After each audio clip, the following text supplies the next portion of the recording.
শরৎচন্দ্র পরিণীতাতে বলেছেন, কিছু ভালোবাসা আছে যাকে কোনো দিন নাম দেওয়া যায় না।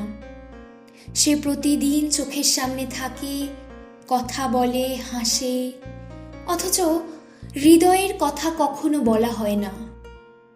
আমি জানতাম সে আমার খুব কাছের, অথচ কত দূরের।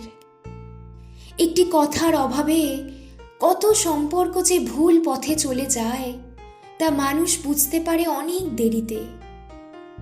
আমরা দুজনেই চুপ করেছিলাম, ভাবছিলাম যদি সে বোঝে।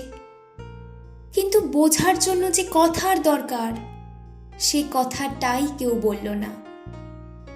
ভালোবাসা তখন অহংকারে ঢেকে যায়, আর অহংকারের আড়ালে জমে ওঠে ভুল বোঝাবুঝি।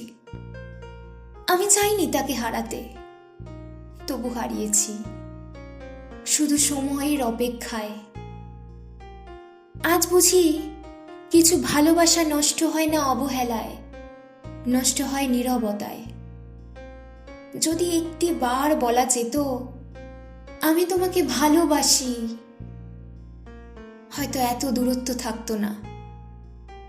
কিন্তু তখন সময় ছিল না, আর এখন মানুষটা নেই, আছে শুধু স্মৃতি।